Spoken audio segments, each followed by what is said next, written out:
ಶ್ರೀಮಾತ್ರೇ ನಮಃ. ಶ್ರೀ ಗುರುಭ್ಯೋ ನಮಃ.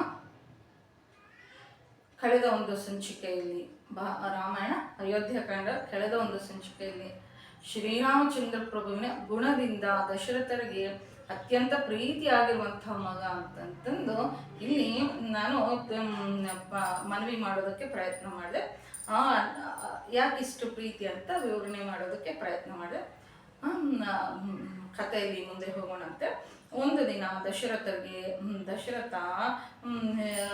ಇದ್ದಾಗ ಅವ್ರಿಗೆ ಅಂತರಿಕ್ಷದಲ್ಲಿ ಮತ್ತು ಭೂಮಿಯಲ್ಲಿ ಉಲ್ಕಾಪಾತಗಳು ಮತ್ತು ಧೂಮಕೇತುಗಳು ಮತ್ತೆ ಆನೆಕಲ್ಲಿನ ಮಳೆ ಇವು ಎಲ್ಲವೂ ಕಾಣಿಸ್ತಾ ಇದೆಯಂತೆ. ಇವೆಲ್ಲವೂ ಸೃಷ್ಟಿಯಲ್ಲಿ ಕಾಣಿಸ್ತಾ ಇದೆಯಂತೆ ಅಂತಂದ್ರೆ ಇವೆಲ್ಲವೂ ಶಕುನ ಅಂತಂದ್ರೆ ಈ ರಾಮಾಯಣ ಅಂತಂದ್ರೆ ಶಕುನ ಶಾಸ್ತ್ರ ಅಂತಂತಂದು ರಾಮಾಯಣ ಒಂದು ಪ್ರಾರಂಭದ ಸಂಚಿಕೆಯಲ್ಲಿ ನಾನು ಮನವಿಯನ್ನು ಮಾಡಿದ್ದೆ.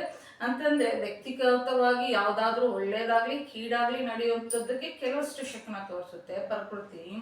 ನಂತರ ಕುಟುಂಬಕ್ಕೆ ಏನಾದರೂ ಒಳ್ಳೇದಾಗ್ಲಿ ಕೀಡಾಗ್ಲಿ ಕೆಲವಷ್ಟು ಸೂಚನೆಗಳನ್ನು ತೋರಿಸುತ್ತೆ. ಅದೇ ರಾಜ್ಯಕ್ಕೆ ಮತ್ತೆ ಇಡೀ ಪ್ರಪಂಚಕ್ಕೆ ಏನಾದರೂ ಕೇಳೋ ಇಲ್ಲ ಅಂತಂದ್ರೆ ಶುಭ ನಡೆಯೋದಕ್ಕೆ ಕೆಲವಷ್ಟು ಶಕುನಗಳನ್ನು ತೋರಿಸುತ್ತೆ ಅಂತ ನಾನಿಲ್ಲಿ ಮನವಿ ಮಾಡೋದಕ್ಕೆ ಇಷ್ಟಪಡ್ತೀನಿ. 2019 ಬೆಂಗಳೂರಿನಲ್ಲಿ ಬಹಳ ಕಾಲದ ನಂತರ ಆನೆಕಲ್ಲಿನ ಮಳೆ ಬಂದಿತ್ತು. ಆ ವರ್ಷದ ಕೊನೆಯಲ್ಲಿ 2020 ಕರೋನಾ ಬಂತು. ಅವಾಗಲೇ ಅಂತಂದ್ರೆ ಕರೋನಾ ಬಂದಿರೋದಕ್ಕೆ ಇದೇನಪ್ಪ ಇವರು ಈ ಥರ ಮೂಢನಂಬಿಕೆ ಅಂತಂದ್ರೆ ನನಗೆ ತಿಳಿದಿರುವಂಥ ಒಂದು ಉದಾಹರಣೆ. ಅವತ್ತೇ ಸುತ್ತೂರ ತಿಳಿದಿರುವಂಥವ್ರು ಕೇಳ್ಗಾಳ ಬಂದಿದೆ, ರಾಜ್ಯದ ಜನರು ಇಡೀ ಪ್ರಪಂಚದ ಜನರು ಬಹಳ ಕಷ್ಟಪಡ್ತಾರೆ ಅಂತಂತಂದು ಬರಗಾಲ ಬರುತ್ತೆ ಬಹಳ ಕಷ್ಟಪಡ್ತಾರೆ ಅಂತ ಅವಾಗ ಆ ದಿನ ಮಳೆ ಆನೆಕಲ್ಲಿನ ಮಳೆ ಬಂದಿದ್ದ ದಿನನೇ ಬಹಳ ಚಿಂತೆ ಇಟ್ಕೊಂಡಿದ್ರು ತಿಳಿದಿರುವಂಥವ್ರು. ಇದೇನಪ್ಪ ಆನೆಕಲ್ಲಿನ ಮಳೆ ಬಹಳ ವರ್ಷದ ನಂತರ ಬಂದಿದೆ ಅಂತ. ಪ್ರಕೃತಿ ನಮ್ಮೊಂದಿಗೆ ಮಾತನಾಡ್ತಾ ಇರುತ್ತೆ, ಅದನ್ನ ನಾವು ತಿಳ್ಕೊಬೇಕಾಗುತ್ತೆ. ರಾಮಾಯಣದಲ್ಲಿ ಪ್ರತಿ ಹೆಜ್ಜೆಯಲ್ಲೂ ಶಕುನವನ್ನು ನಾವು ಸೂಕ್ಷ್ಮವಾಗಿ ಅಬ್ಸರ್ವ್ ಮಾಡಿದ್ರೆ ಕೆಲವಷ್ಟು ನಾವು ಅಧಿರೋಹಣೆ ಮಾಡ್ಬೋದಾಗುತ್ತೆ. ಅಂತಂದ್ರೆ ಭಗವಂತನ ಒಂದು ಪ್ರಾರ್ಥನೆಯಿಂದ ಈ ತರ ಯಾಕೋ ನನಗೆ ಕೆಟ್ಟ ಶಕುನ ಕಾಣಿಸ್ತಾ ಇದೆ, ಭಗವಂತ ರಕ್ಷಣೆ ಮಾಡು ಅಂತಂದ್ರೆ ನಮ್ಗೆ ರಕ್ಷಣೆ ಸಿಗುತ್ತೆ. ಹಾಗೂ ನನಗೆ ಕಾಣಿಸ್ತಾ ಇದೆ ನನಗೆ ವೃದ್ಧಾಪ್ಯ ಬಂದಿದೆ, ನಾನು ಎಷ್ಟೋ ಕಾಲ ಬದುಕೋದಿಲ್ಲ. ಆದ್ದರಿಂದ ನನಗೆ ಪ್ರಿಯವಾಗಿರುವಂತಹ ಸುಗುಣಾಭಿರಾಮನಿಗೆ ಬಹಳಷ್ಟು ಯೌವರಾಜ್ಯ ಪಟ್ಟಾಭಿಷೇಕ ಮಾಡ್ತೀನಿ ಅಂತ ಪ್ರಜೆಗಳೆಲ್ಲರೊಂದಿಗೆ ಸಂತೋಷವಾಗಿ ಆಲೋಚನೆ ಮಾಡಬೇಕು ಅಂತ ದಶರಥ ಮಹಾರಾಜ ಸಭೆಗೆ ಎಲ್ಲರನ್ನು ಕರೀತಾರಂತೆ.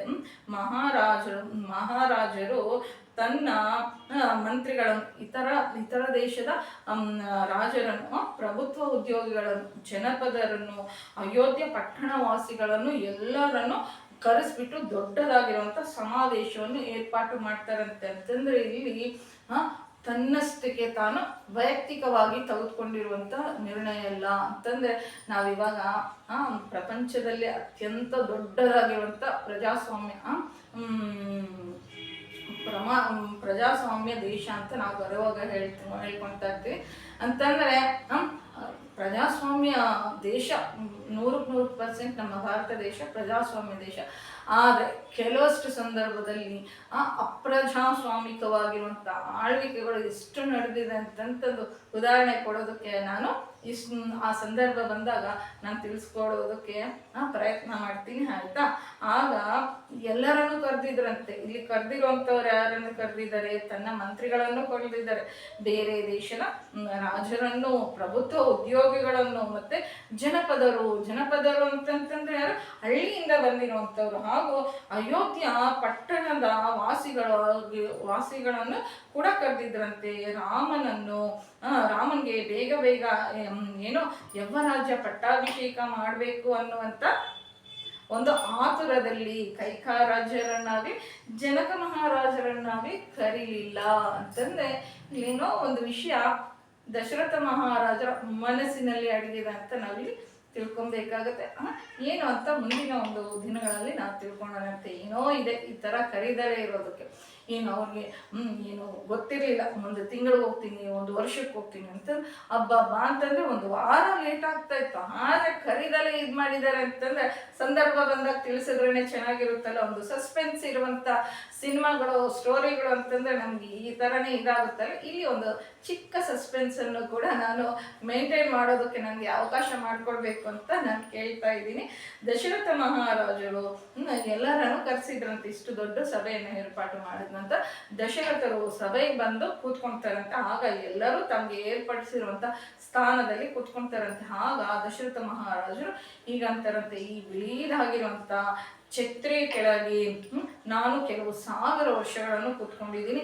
ಈ ಬಿಳಿದಾಗಿರುವಂಥ ಛತ್ರಿ ಕೆಳಗೆ ಕೂತ್ಕೊಂಡಿರುವಾಗಲೇ ನನ್ನ ಶರೀರಕ್ಕೆ ವೃದ್ಧಾಪ್ಯ ಬಂದಿದೆ, ನನ್ನ ಶರೀರ ವಿಶ್ರಾಂತಿಯನ್ನು ಕೋರ್ಕೊಳ್ತಾ ಇದೆ. ಅದಕ್ಕಾಗಿ 3 ಲೋಕವನ್ನು ಶಾಸಿಸುವಂತಹ ಶಕ್ತಿವಂತನಾಗಿರುವಂಥ ನನ್ನ ದೊಡ್ಡ ಮಗನಾಗಿರುವಂಥ ರಾಮನಿಗೆ ಯವ್ವರಾಜ್ಯ ಪಟ್ಟಾಭಿಷೇಕ ಮಾಡಬೇಕು ಅಂತ ಅನ್ಕೊಳ್ತಾ ಇದ್ದೀನಿ.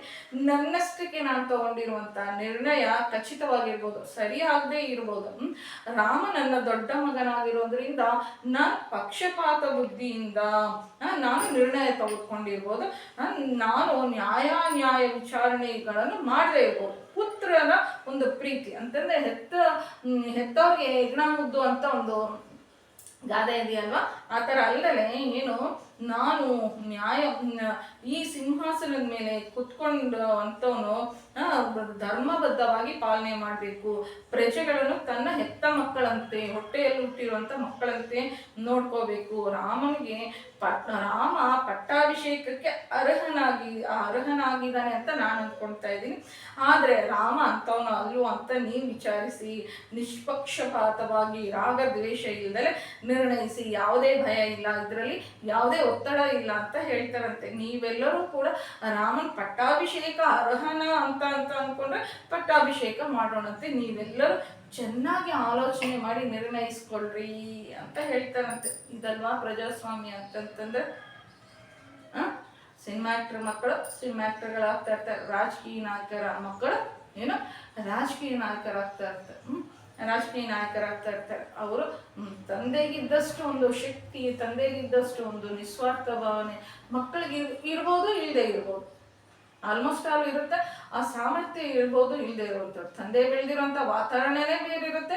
ಶ್ರೀಮಂತಿಕೆಯಿಂದ ಬೆಳೆದಿರುವಂಥ ಮಗನ ವಾತಾವರಣನೇ ಬೇರೆ ಇರುತ್ತೆ. ತಂದೆ ಏನು ಒಂದು ಬಡತನದಿಂದ ಸಿರಿತನಕ್ಕೆ ಹೋಗಿರ್ತಾನೆ, ರಾಜಕೀಯವಾಗಿ ಬೆಳೆದಿರ್ತಾನೆ. ಆದರೆ ಹಾಗೆ ಬೆಳೆದಿರುವಂಥ ತಂದೆಗೆ ಮಗನ್ ಯಾವ ಥರ ಬೆಳೆಸಿರ್ತಾರೆ, ಕಷ್ಟ ಅಂದ್ರೆ ಗೊತ್ತಿಲ್ದಲೆ ಬೆಳೆಸಿರ್ತಾರೆ, ಬಿಸಿಲಂದ್ರೆ ಗೊತ್ತಿಲ್ದಲೆ ಬೆಳೆಸಿರ್ತಾರೆ.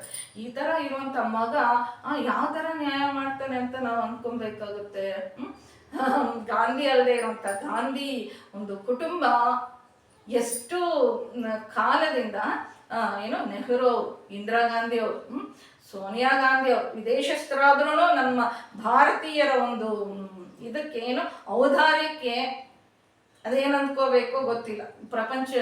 ದೇಶದಲ್ಲಿ ಎಲ್ಲ ಕೊರತೆ ಆಗ್ಬಿಟ್ಟಿದೆ. ಆ ಕಾಲದಲ್ಲಿ ಮನಮೋಹನ್ ಸಿಂಗ್ ಅವ್ರಿಗೆ ಬೇಡ, ನನಗೆ ಚೆನ್ನಾಗಿ ನೆನಪಿದೆ, ಮನಮೋಹನ್ ಸಿಂಗ್ ಅವ್ರು ಬೇಡ, ಸೋನಿಯಾ ಗಾಂಧಿ ಅವ್ರಿಗೆ ಇದರಲ್ಲಿ ನಾನು ಭಯ ಪಡ್ದಲ್ಲೇ ಹೇಳ್ತಾ ಇದ್ದೀನಿ, ವಿದೇಶಸ್ಥರಿಗೆ ಯಾಕೆ ನಮ್ಮ ದೇಶದ ಪ್ರಧಾನಿ ಆಗ್ಬೇಕು ಅಂತ ಆ ಕಾಲದಲ್ಲಿ ಅನ್ಕೋಬೇಕಾಗಿತ್ತು. ಇದು ನಮ್ಮ ತಪ್ಪಾಗಿತ್ತಲ್ಲ. ನಂತರ ಸೋನಿಯಾ ಗಾಂಧಿ ಅವ್ರ ನಂತರ ಅವರ ಮಗ, ಅವರ ಮೊಮ್ಮಕ್ಕಳು ಯಾವ ತರಹ ದೇಶ ಕರ್ಕೊಂಡು ಹೋಗ್ತಾ ಇದ್ದಾರೆ ಅಂತ ನಾವು ಆಲೋಚನೆ ಮಾಡಬೇಕಾಗುತ್ತೆ. ಸ್ವತಂತ್ರ ಭಾರತ ದೇಶದಲ್ಲಿ ಇದೊಂದು ಸಾಕು. ಒಂದು ವಂಶ ಅಂತಂದ್ರೆ ಒಂದು ಕುಟುಂಬನೇ ದೇಶವನ್ನು ಯಾವ ತರ ಶಾಸಿಸಿದೆ ಅಂತಂತ ನಾನು ಹೊಸದಾಗಿ ಹೇಳ್ಬೇಕಾಗಿರುವಂತ ಕೆಲಸ ಇಲ್ಲ. ಯಾರಾದ್ರೂ ಒಂದ್ ಸ್ವಲ್ಪ ಮನಸ್ಸು ನೋವಾಗಿದೆ, ನನ್ನನ್ನು ಕ್ಷಮಿಸಿ ಅಂತ ಕೇಳ್ತಾ ಇದ್ದೀನಿ. ಆದರೆ ಮಾತನಾಡುವಂಥದ್ದು ಮಾತ್ರ ನಿಜವಾಗಿರುವಂಥ ಮಾತು. ಇಲ್ಲಿ ಕೆಲವಷ್ಟು ವಿಷಯಗಳನ್ನು ನಿಸ್ಸಂಕೋಚವಾಗಿ ಹೇಳಬೇಕು. ಯಾಕೆಂತಂದ್ರೆ ಈಗಿನ ಮಕ್ಕಳಿಗೆ ಒಂದು 10-15 ವರ್ಷದ ಕೆಳಗೆ ಭಾರತ ದೇಶದ ಚರಿತ್ರೆ ಗೊತ್ತಿಲ್ಲ. ಅದಕ್ಕೋಸ್ಕರ ಹೇಳೋದಕ್ಕೆ ನಾನು ಪ್ರಯತ್ನ ಮಾಡ್ತಾ ಇದ್ದೀನಿ. ಆಗ ನಿರ್ಣಯಿಸ್ಕೊಳ್ರಿ ಅಂತ ಹೇಳ್ತಾರಂತೆ. ದಶರಥ ಮಹಾರಾಜರು ಎಷ್ಟು ಪ್ರಜಾಸ್ವಾಮ್ಯಕ್ಕೆ ದೊಡ್ಡ ಪೀಠಿಕೆ ಹಾಕಿದ್ದಾರೆ ಅಂತ ನಾವಿಲ್ಲಿ ತಿಳ್ಕೊಬೇಕಾಗುತ್ತೆ. ಆಗ ಅಲ್ಲಿರುವಂಥವ್ರು ಒಂದು ಸಾರಿ ಗಟ್ಟಿಯಾಗಿ ದಶರಥ ಮಹಾರಾಜರೇ ನೀವು ಹೇಳಿರುವಂತ ಪ್ರತಿಪಾದನೆ ನಾವು ಅಂಗೀಕರಿಸ್ತಾ ಇದ್ದೀವಿ, ಕೂಡಲೇ ಶ್ರೀರಾಮಚಂದ್ರ ಪ್ರಭುವಿಗೆ ಪಟ್ಟಾಭಿಷೇಕ ಮಾಡಿ ರಾಮ ಪಟ್ಟಾಭಿಷೇಕ ಮಾಡಿಕೊಂಡು ಆನೆ ಮೇಲೆ ಹತ್ತಿ ಬಿಳಿದಾಗಿರುವಂಥ ಛತ್ರಿ ಕೆಳಗೆ ಆನೆ ಮೇಲೆ ಏನೋ ಮೆರವಣಿಗೆ ಬರ್ತಾ ಇದ್ರೆ ಯಾವಾಗ ನೋಡಬೇಕು ಅಂತ ಮನಸ್ಸಿನಲ್ಲಿ ಬಹಳ ಅನ್ನಿಸ್ತಾ ಇದೆ ಅಂತ ಅವರೆಲ್ಲರೂ ಕೂಗಿರುವಂಥ ಕೂಗಿಗೆ ಅಲ್ಲಿರುವಂಥ ಪ್ರಾಕಾರಗಳೇ ಕದಲು ಹೋದಂಗೆ ಇದೆಯಂತೆ. ಅಲ್ಲಿರುವಂಥ ಪ್ರಾಕಾರಗಳು ಕೂಡ ಕದಲು ಬಿಟ್ಟುವಂತೆ. ಜಯ ಶ್ರೀರಾಮ್ ಅನ್ನುವಂಥ ನಿನಾದ ಅಂತಂದ್ರೆ, ನಾನು ಈಗಿನ ಒಂದು ಉದಾಹರಣೆ ಹೇಳಬೇಕು ಅಂತಂದ್ರೆ, ಒಂದು ಸ್ಪೀಕರ್ ಇಟ್ಟಿರ್ತೀವಿ, ಅದ್ರ ಪಕ್ಕದಲ್ಲಿರುವಂತಹ ಶಬ್ದದ ಒಂದು ತರಂಗಗಳಿಗೆ ಹೇಗೆ ಅಲ್ಲಿರುವಂತಹ ವಸ್ತುಗಳು ಕದಲುತ್ತೋ ಇಲ್ಲಾಂದ್ರೆ ಕೆಳಗಡೆ ಬಿಡುತ್ತೋ ಆ ತರ ಅಲ್ಲಿರುವಂತಹ ರಾಜಪ್ರಾಸಾದದ ಪ್ರಾಸಾದ ಕದಲಿ ಹೋಗ್ತಂತೆ ಅಂತಂದ್ರೆ, ಇಲ್ಲಿ ನಾವು ಒಂದನ್ನ ಅರ್ಥ ಮಾಡ್ಕೊಬೇಕಾಗುತ್ತೆ. ಅಲ್ಲಿ ಆಲೋಚನೆ ಮಾಡಲಿಲ್ಲ, ಮತ್ತೆ ಒಬ್ಬರು ಬೇಕು ಅಂತ ಅನ್ಲಿಲ್ಲ, 90% ಬೇಕು ಅನ್ಲಿಲ್ಲ, 10% ಬೇಡ ಅಂತ ಅನ್ಲಿಲ್ಲ, ಎಲ್ಲರೂ ಶ್ರೀರಾಮಚಂದ್ರ ಪ್ರಭುಗೆ ಮದ್ದತೆ ಅಂತಂದ್ರೆ ಸಪೋರ್ಟ್ ಅನ್ನು ತಿಳಿಸ್ಕೊಟ್ರಂತೆ. ಅಂತಂದ್ರೆ ಈ ತರ ಇರ್ಬೇಕಾಗುತ್ತಲ್ವಾ ಅಂತಂದ್ರೆ, ಇಂತಹ ರಾಮನನ್ನು ಕೂಡ, ಇಷ್ಟು ಗುಣಗಳಿರುವಂತಹ ರಾಮನಲ್ಲೂ ಕೂಡ ಮಂದರಾಗಿ ಮುಂದಿನ ಸಂಚಿಕೆಯಲ್ಲಿ ಬರುತ್ತೆ, ಮಂದರಾಗಿ ಅವಲಕ್ಷಣಗಳು ಕಾಣಿಸುತ್ತೆ. ಅಂದ್ರೆ ಆಕೆ ಕಲ್ಪಿಸ್ಕೊಳ್ತಾಳೆ ಮನುಷ್ಯ ಅಂತ ಅಂದ್ರ ನಂತರ ಕೆಲವು ಜನಕ್ಕೆ ಒಳ್ಳೇದಾಗಿ ಕಾಣಿಸ್ತಾರೆ, ಕೆಲವು ಜನಕ್ಕೆ ಕೆಟ್ಟದಾಗಿ ಕಾಣಿಸ್ತಾರೆ. ಆದರೆ ನಾವು ಧರ್ಮದಿಂದ ಪಾಲನೆ ಧರ್ಮವನ್ನು ಇಟ್ಕೊಂಡು ಸತ್ಯವನ್ನು ಇಟ್ಕೊಂಡು ನಾವು ಮುಂದಕ್ಕೆ ಸಾಗಬೇಕು ಅಂತ ರಾಮಾಯಣ ನಮಗೆ ತಿಳಿಸ್ಕೊಡುತ್ತೆ. ಈ ಮಾತನ್ನು ಕೇಳಿರುವಂಥ ದಶರಥ ಮಹಾರಾಜರು ಬಹಳ ಸಂತೋಷ ಪಟ್ರಂತೆ. ಆಗ ಒಂದು ಮಾತು ಕೇಳಿದ್ರಂತೆ, ನಾನು ಅಲ್ಲ ಕಂಡ್ರೋ, ಇಷ್ಟು 1000 ವರ್ಷಗಳು ನಿಮ್ಮ ಎಲ್ಲರನ್ನು ಹೆತ್ತ ಮಕ್ಕಳಂಗೆ ನೋಡ್ಕೊಂಡಿದ್ದೀನಿ, ಧರ್ಮ ತಪ್ಪದಲ್ಲಿ ಪರಿಪಾಲನೆ ಮಾಡಿದ್ದೀನಿ. ಇವತ್ತು ನಾನು ರಾಮನಿಗೆ ಯವ್ವರಾಜ್ಯ ಪಟ್ಟಾಭಿಷೇಕ ಮಾಡ್ತೀನಿ ಅಂತಂದ್ರೆ ನಿಮ್ಮಲ್ಲಿ ಒಬ್ಬರಾದ್ರು ದಶರಥರೇ, ಈಗೇನು ಕೊರತೆ ಆಗಿದೆ, ನಿಮ್ಮಿಂದ ಬಂದಿರುವಂಥ ಕೊರತೆ ಏನಾಗಿದೆ, ನಮ್ಗೇನು ಕಡಿಮೆ ಮಾಡಿದ್ದೀರಾ, ಇನ್ನು ಸ್ವಲ್ಪ ಕಾಲ ನಮ್ಮನ್ನು ಆಳ್ವಿಕೆ ಮಾಡ್ರಿ, ಆಳ್ವಿಕೆ ಮಾಡ್ರಿ, ನೀವು ನಮ್ಮನ್ನ ಧರ್ಮ ತಪ್ಪದಲ್ಲೇ ಎತ್ತ ತಂದೆ ಅಂತ ನೋಡ್ಕೊಂಡಿದ್ದೀರಾ ಅಂತ ಒಬ್ಬರಾದ್ರೂ ಆಗ್ಲಿಲ್ವಲ್ಲೇನ್ರು ಅಂತ ಅಂತಾರಂತಂದ್ರೆ ಮತ್ತಷ್ಟು ಸಂತೋಷ. ಇಲ್ಲಿ ತಂದೆಗೆ ಮತ್ತಷ್ಟು ಅವರು ಇದರಲ್ಲಿ ಯಾಕೆ ನನ್ನ ಮಗನ ನಾನು ರಾಮನ ಮೇಲೆ ಎಷ್ಟು ಪ್ರೀತಿ ಇಟ್ಕೊಂಡಿದ್ದೀನೋ ಈ ಪ್ರಜೆಗಳು ಕೂಡ ಈ ಥರನೇ ಪ್ರೀತಿ ಇಟ್ಕೊಂಡಿದ್ದಾರ ಅಂತ ಪುತ್ರೋತ್ಸಾಹ ಉಕ್ಕಿ ಬರ್ತಾ ಇದೆಯಂತೆ. ಆಗ ಅಂತಂದ್ರೆ ನನ್ನ ಮಗನಿಗೆ ಯವ್ವರಾಜ್ಯ ಪಟ್ಟಾಭಿಷೇಕ ಮಾಡಬೇಕು ಅಂತ ನೋಡಬೇಕು ಅಂತ ಇದೆಯಾ ಅಂತಂದ್ರಲ್ಲ, ನಾನು ನಿಮ್ಮ ಹತ್ರ ಕೇಳ್ತಾ ಇದ್ದೀನಿ ಅಂತ ಅಲ್ಲ, ನನ್ನಲ್ಲಿರುವಂಥ ಏನು ಕೊರತೆ ಏನು, ರಾಮನಲ್ಲಿರುವಂಥ ಗುಣಗಳು ನನ್ನಲ್ಲಿರುವಂಥ ಕೊರತೆ ಏನಾದರೂ ಕಾಣಿಸಿದ್ರ, ನನಗಿಂತ ದೊಡ್ಡ ಗುಣಗಳು ರಾಮನಲ್ಲಿ ಕಾಣಿಸಿದ್ವಾ, ರಾಮ ನಿಮ್ಗೆ ಯುವರಾಜನಾಗಿ ಬೇಕು ಅಂತ ಹೇಳಿದ್ರಲ್ಲ ಅಂತ ಯಾಕೆ ಅಂತ ಕೇಳಿದ್ರಂತೆ. ನನ್ನಿಂದ ಏನ್ ಕೊರತೆ ಆಗಿಲ್ಲ, ನನಗಿಂತ ರಾಮನಲ್ಲಿ ಏನಷ್ಟು ಗುಣಗಳಿದಾವೆ ಅಂತ ಹೇಳಿದ್ರಂತೆ. ಆಗ ಅವರೆಲ್ಲರೂ ಅಂತಾರಂತೆ, ಸಮಸ್ತ ಲೋಕದಲ್ಲಿ ರಾಮ ಸತ್ಪುರುಷ, ಆತಂಗೆ ಸತ್ಯ ಮತ್ತು ಧರ್ಮ ಬೇಕು. ಅದೆಂತಹ ಕಾಲದಲ್ಲಿ ಎಷ್ಟು ಚೆನ್ನಾಗಿ ಅರ್ಥ ಮಾಡ್ಕೊಂಡಿದ್ದಾರೆ ಪ್ರಜೆಗಳು. ಅಂತಂದ್ರೆ ನಮ್ಮ ತಂದೆ ನನ್ನ ಮೇಲೆ ನನ್ನ ತಂದೆ ತಾಯಿ ಪ್ರೀತಿ ಇರುತ್ತೆ, ಆದ್ರೆ ಊರಿನವ್ರಿಗೆಲ್ಲರೂ ಇದೇ ಅಭಿಪ್ರಾಯ, ಇದೇ ಪ್ರೀತಿ ಇದ್ರೆ ಅದು ಬಹಳ ಗ್ರೇಟ್ ಅಲ್ವಾ. ನಮ್ಮ ಸ್ವಾಮಿ ಅವ್ರದ್ದು ಈ ತರ ಎಲ್ಲರೂ ಇದು ಮಾಡ್ತಾ ಇರ್ತಾರೆ, ಅವ್ರನ್ನ ಅಭಿಮಾನ ಪಡಿಸ್ತಾ ಇರ್ತಾರೆ, ಅವರೇ ನೆನಪು ಮಾಡ್ತಾರೆ. ಎಲ್ಲದಕ್ಕಿಂತ ಮಿಗಿಲಾಗಿ ಧರ್ಮವನ್ನು ಲಕ್ಷ್ಮಿಯೊಂದಿಗೆ ಕಲಿಸಿರುವಂಥದ್ದು ರಾಮನಿಗೆ ಗೊತ್ತು ಅಂತಂದ್ರೆ ಇಲ್ಲಿಗೆ ನಮ್ಗೊಂದು ಕನ್ಫ್ಯೂಷನ್ ಬರುತ್ತೆ. ಅಂತಂದ್ರೆ ಧರ್ಮವನ್ನು ಲಕ್ಷ್ಮಿಯೊಂದಿಗೆ ಕಲಿಸಿರುವಂಥದ್ದು ಏನು ಅಂತ ನಮ್ಗೆ ಅನುಮಾನ ಬರುತ್ತೆ. ಇವಾಗ ಏನು ಮದ್ಯಪಾನದ ಅಂಗಡಿಗಳು ಸರ್ಕಾರ ನಡೆಸ್ತಾ ಇದೆ, ಅದರಿಂದ ದುಡ್ಡು ಬಂದಿರೋದ್ರಲ್ಲಿ ಸರ್ಕಾರ ನಡೆಸ್ತಾ ಇದೆ. ಇದೆಷ್ಟರ ಮಟ್ಟಿಗೆ ಧರ್ಮ ಅಂತ ನಾವಿಲ್ಲಿ ಸರ್ಕಾರವನ್ನು ಪ್ರಶ್ನಿಸ್ಬೇಕಾಗುತ್ತೆ. ಅದರಿಂದ ದುಡ್ಡು ಬರುತ್ತೆ, ಇಲ್ಲ ಅಂತಂದಿಲ್ಲ. ನಮ್ಮ ಸರ್ಕಾರ ನಡೀತಾ ಇರುವಂಥದ್ದೇ ಈ ಒಂದು ರೆವಿನ್ಯೂ ಇಂದ ಅಂತ ನಾವು ತಿಳ್ಕೊಬೇಕಾಗುತ್ತೆ. ಅದರಿಂದ ಎಷ್ಟು ಕುಟುಂಬಗಳು ನಾಶ ಆಗ್ತಾ ಇದ್ದಾವೆ, ಎಷ್ಟು ಹೆಣ್ಣು ಮಕ್ಕಳು ವೈಧವ್ಯವನ್ನು ಹೊಂದುತ್ತಾ ಇದ್ದಾರೆ, ಎಷ್ಟು ಜನ ಮಕ್ಕಳು ಅನಾಥರಾಗೋಗ್ತಾ ಇದ್ದಾರೆ ಅಂತ ಇದು ಧರ್ಮಬದ್ಧವ ಅಂತ ನಾವಿಲ್ಲಿ ತಿಳ್ಕೊಬೇಕಾಗುತ್ತೆ. ಇದು ನಾನು ಉದಾಹರಣೆ ಮಾತ್ರನೇ ಕೊಟ್ಟಿರೋದು, ನಾನು ಇಲ್ಲಿ ಯಾರನ್ನೂ ವಿಮರ್ಶೆ ಮಾಡೋದಕ್ಕಲ್ಲ. ಅಂತಂದ್ರೆ ಧರ್ಮವನ್ನು ಲಕ್ಷ್ಮಿಯೊಂದಿಗೆ ಕಲಿಸೋದು ಅಂತಂದ್ರೆ ಏನು ಸಂಪಾದನೆ ಕೂಡ ಧರ್ಮದೊಂದಿಗೆ ಯಾರಿಗೂ ಅನ್ಯಾಯ ಮಾಡ್ದಲೆ ಧರ್ಮದಿಂದ ಸಂಪಾದನೆ ಮಾಡುವಂಥದ್ದು ಕೂಡ ಬಹಳ ಮುಖ್ಯ ಅಂತ ನಾನಿಲ್ಲಿ ತಿಳಿಸ್ಕೊಡ್ತಾ ಇದ್ದೀನಿ. ಹಾಗೆ ರಾಮನನ್ನು ನೋಡಿದ್ರೆ ಹುಣ್ಣಿಮೆ ದಿನದ ಚಂದ್ರನಂತೆ ಆಹ್ಲಾದವಾಗಿರ್ತಾರಂತೆ. ಭೂಮಿಗೆ ಎಷ್ಟು ಸಹನೆ ಇದೆಯೋ ರಾಮನಿಗೂ ಅಷ್ಟು ಸಹನೆ ಇದೆಯಂತೆ. ಬೃಹಸ್ಪತಿಗೆ ಎಷ್ಟು ಬುದ್ಧಿ ಇದೆಯೋ ರಾಮನಿಗೆ ಅಷ್ಟು ಬುದ್ಧಿ ಇದೆಯಂತೆ. ಇಂದ್ರನಿಗೆ ಎಷ್ಟು ಶಕ್ತಿ ಇದೆಯೋ ರಾಮನಿಗೆ ಅಷ್ಟು ಶಕ್ತಿ ಇದೆಯಂತೆ. ಇಷ್ಟು ಗುಣಗಳು ಇರೋದ್ರಿಂದಲೇ ನಾವು ರಾಮನನ್ನು ರಾಜನಾಗಿ ಕೋರ್ಕೊಳ್ತಾ ಇದ್ದೀವಿ. ಹಾಗೆ ಹೇಳ್ತಾ ಇದ್ದಾರಂತೆ ದಶರಥ ಮಹಾರಾಜರಿಗೆ ಪ್ರಜೆಗಳು. ಹಾಗೆ ರಾಮ ಲಕ್ಷ್ಮಣರು ಕಲ್ತು ಬಿಟ್ಟು ಯುದ್ಧಕ್ಕೆ ಹೋದ್ರೆ ವಿಜಯ ತರದನೆ ರಾಮ ಬರೋದಿಲ್ಲ. ರಾಮ ಹಾಗೆ ಬಹಳ ಕಾಲ ಯುದ್ಧ ಮಾಡಿಬಿಟ್ಟು ಅಯೋಧ್ಯಕ್ಕೆ ಬಂದ್ಬಿಟ್ಟು ಒಳಗಡೆ ಹೋಗ್ಬಿಟ್ಟು ಸಂತೋಷದಿಂದ ಕಾಲವನ್ನು ಕಳೆಯೋದಿಲ್ಲ. ಯುದ್ಧಕ್ಕೆ ಹೋಗಿ ಬಂದ್ಬಿಟ್ಟಿದ್ದೀನಪ್ಪ, ಐ ನೀಡ್ ದ ರೆಸ್ಟ್, ನನಗೆ ಒಂದು ಸ್ವಲ್ಪ ಎಂಟರ್ಟೈನ್ಮೆಂಟ್ ಬೇಕು ಅಂತಂತ ಹೇಳ್ತಾ ಇಲ್ಲ, ಹೇಳೋದಿಲ್ವಂತೆ ಶ್ರೀರಾಮಚಂದ್ರ ಪ್ರಭು. ಆತ ಸ್ನಾನ ಮಾಡಿಕೊಂಡು ಕೂಡಲೇ ಆನೆನೋ ರಥವನ್ನು ಹತ್ತುಬಿಟ್ಟು ಅಯೋಧ್ಯ ಪ್ರಜೆಗಳ ಹತ್ರ ಹೋಗ್ಬಿಟ್ಟು ಮೊದಲು ತಾನೇ ಮಾತನಾಡಿಸ್ತಾನಂತೆ. ಏನಪ್ಪ ಹೆಂಗಿದ್ಯೋ, ನಾನು ಯುದ್ಧಕ್ಕೆ ಹೋಗೋದಕ್ಕಿಂತ ಮುಂಚೆ ನೀನು ಪರೀಕ್ಷೆ ಅಂತಂದ್ರೆ ಮಗು ಪರೀಕ್ಷೆ ಹೇಗೆ ಬರ್ದಿದ್ಯಾ? ಯಾರೋ ಒಬ್ಬ ಯುವಕ ಕಾಣಿಸ್ತಾನೆ, ಅಲ್ಲ ಕಣ ನಿನ್ಗೆ ಒಂದು ವರ್ಷದಿಂದ ಮದುವೆ ಸಂಬಂಧ ನೋಡ್ತಾ ಇದ್ರು, ಯಾವ್ದಾದ್ರು ಸಂಬಂಧ ಸೆಟ್ ಆಗಿದ್ಯಾ? ನಾನು ಉದಾಹರಣೆಗೆ ಹೇಳ್ತಾ ಇರುವಂಥದ್ದು.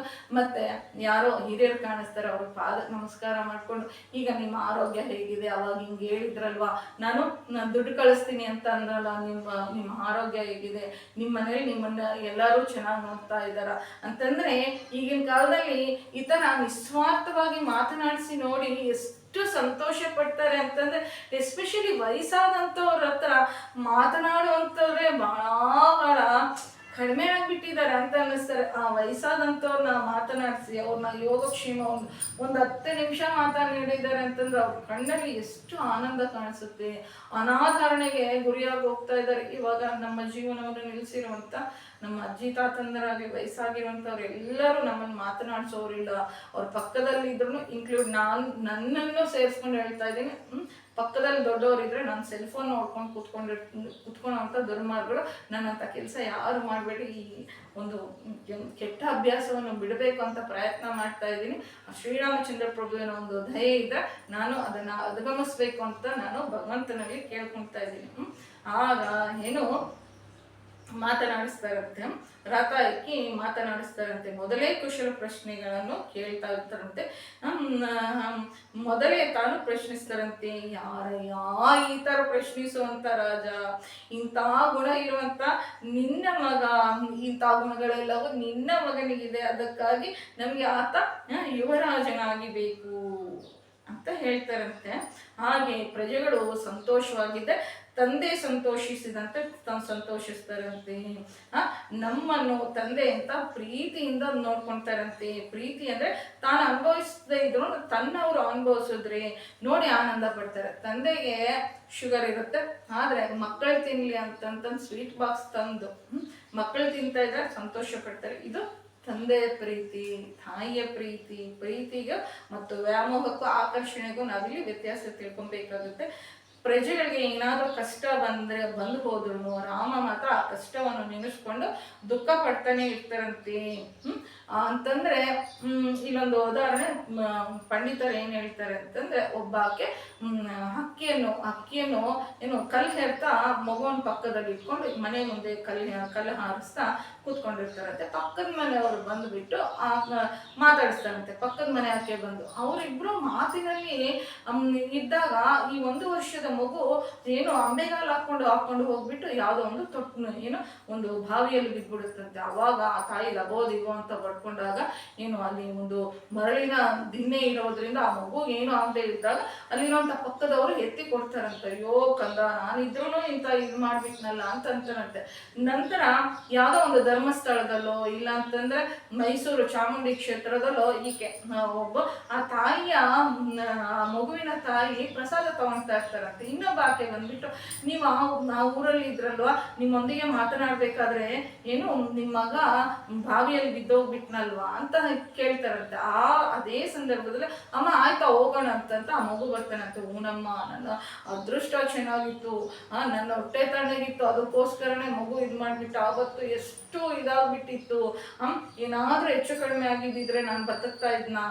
ಇವನನ್ನ ಜೀವನ ಪೂರ್ತಿ ತಣ್ಣಗೆ ಏನು ಕ್ಷೇಮವಾಗಿ ನೋಡ್ಬೇಕು ಅಂತಂತಂದು ಆ ತಾಯಿ ಅವಾಗ ಕಣ್ಣೀರು ಓಡಿಸ್ಕೊಂತಾರಂತೆ. ಅಂದ್ರೆ ಒಂದು 20-25 ವರ್ಷದ ಕೆಳಗೆ ನಡೆದಿರುವಂತ ಒಂದು ಸಂಘಟನೆಯನ್ನು ನೆನೆಸ್ಕೊಂಡು ಆವಾಗ ಕಣ್ಣೀರು ಓಡಿಸ್ಕೊಂತಾರಂತೆ. ಇದು ತಾಯಿ ಪ್ರೀತಿ. ಅಂತಹ ಪ್ರೀತಿ ಯಾರ ಹತ್ರ ಇರುತ್ತೆ ಅಂದ್ರೆ ಶ್ರೀರಾಮಚಂದ್ರ ಪ್ರಭುವಿನ ಹತ್ರ ಇದೆ ಅಂತ ಹೇಳ್ತಾರಂತೆ. ಸ್ತ್ರೀಯರು, ಮಕ್ಕಳು ರಾಮನ್ಗೆ ಏನೂ ಆಗ್ಬಾರ್ದು ಅಂತ ಪ್ರತಿದಿನ ಗುಡಿಗೆ ಹೋಗ್ಬಿಟ್ಟು ರಾಮ ಆರೋಗ್ಯವಾಗಿರ್ಬೇಕು, ಆತ ನಮ್ಮನ್ನು ಚೆನ್ನಾಗಿ ನೋಡ್ಕೋಬೇಕು, ಆತ ಸಂತೋಷವಾಗಿರ್ಬೇಕು ಅಂತ ಪ್ರಾರ್ಥನೆ ಮಾಡ್ತಾಳಂತೆ. ಒಂದು ಹೆಣ್ಣಿನ ಪ್ರಾರ್ಥನೆ ಎಲ್ಲಿ ತನಕ ಇರುತ್ತೆ ಅಂದ್ರೆ ಮದುವೆ ಆದ ನಂತರ ತವ್ರ ಮನೆಯವ್ರಿಗೋಸ್ಕರನು ಪಕ್ಕಕ್ಕೆ ಇಟ್ಬಿಟ್ಟು ತನ್ನ ಗಂಡನ ಮನೆಯವರು, ತನ್ನ ಮಕ್ಕಳು ಕ್ಷೇಮವಾಗಿರ್ಬೇಕು ಅಂತ ಕೋರ್ಕೊಂತಾರೆ ವಿನಃ ಬೇರೆಯವ್ರ ಬಗ್ಗೆ ಆಲೋಚನೆ ಮಾಡುವಂಥದ್ದು ಬಹಳ ಕಡಿಮೆ. ಇದನ್ನ ತಪ್ಪು ಅಂತ ಕೂಡ ಹೇಳ್ಬಾರ್ದು. ಇದು ಒಂದು ಹೆಣ್ಣಿಗೆ ಇರ್ಬೇಕಾಗಿರುವಂತ ಒಂದು ಲಕ್ಷಣ. ಒಂದು ಹೆಣ್ಣು ಅದಕ್ಕೂ ಹೆಣ್ಣಿಗೆ ಇರ್ಬೇಕಾಗಿರುವಂತ ಒಂದು ಒಳ್ಳೆ ಲಕ್ಷಣ. ತನ್ನ ಕುಟುಂಬವನ್ನು ಚೆನ್ನಾಗಿಟ್ಟಿರ್ಬೇಕು ಅಂತ ಕೋರ್ಕೊಳ್ಳುವಂಥದ್ದು ಅವಳ ಕರ್ತವ್ಯ. ಅದಕ್ಕಾಗಿ ರಾಮ ನಮ್ಗೆ ರಾಜನಾಗಿ ಬೇಕು ಅಂತ ಹೇಳ್ತಾರಂತೆ. ಆಗ ದಶರಥ ಮಹಾರಾಜರು ಬಹಳ ಸಂತೋಷ ಪಡ್ತಾರೆ. ರಾಮನ ಒಂದು ಗುಣಗಳು ಪ್ರಜೆಗಳು, ತಂದೆನೇ ಅಲ್ಲ ಪ್ರಜೆಗಳು ಕೂಡ, ಸಮಸ್ತವಾಗಿರುವಂಥ ಪ್ರಜೆಗಳು ಕೂಡ ಕೊಂಡಾಡಿರುವಂಥ ಶ್ರೀರಾಮಚಂದ್ರ ಪ್ರಭುವಿನ ಪಾದ ಪದ್ಮಕ್ಕೆ ನಮಸ್ಕಾರ ಮಾಡ್ತಾ, ಇದರಲ್ಲಿ ಒಂದು ಅಣುವಷ್ಟಾದ್ರೂ ಈಗಿನ ಕಲಿಯುಗದ ಜನರಿಗೆ ಪ್ರಸಾದಿಸಿ ಅಂತಂತಂದು ಹಾಗೆ ಒಳ್ಳೆ ಬುದ್ಧಿ ಬರ್ಬೇಕಂದ್ರೆ ಸ್ವಾಮಿ ಹನುಮಂತನ ನಮಸ್ಕಾರ ಹಾಕೋಬೇಕು ಅಂತ ನಮ್ಮ ಶಾಸ್ತ್ರಗಳು ಹೇಳ್ತಾ ಇರುತ್ತೆ. ಒಳ್ಳೆ ಬುದ್ಧಿ ಬರಬೇಕು ಅಂತಂತಂದು ಸದ್ಗುರುನಾಥ್ ಮಹಾರಾಜ್ ಕಿ ಜೈ. ಜೈ ಶ್ರೀರಾಮ್. ನಮ್ಮ ಚಾನೆಲ್ ಇಷ್ಟ ಆಗಿದ್ರೆ ಸಬ್ಸ್ಕ್ರೈಬ್ ಮಾಡ್ಕೊಳ್ರಿ, ಶೇರ್ ಮಾಡಿ ಹಾಗೂ ಲೈಕ್ ಮಾಡಿ. ಕೇಳಿದ್ದಕ್ಕೆ ಎಲ್ಲರಿಗೂ ಧನ್ಯವಾದಗಳು.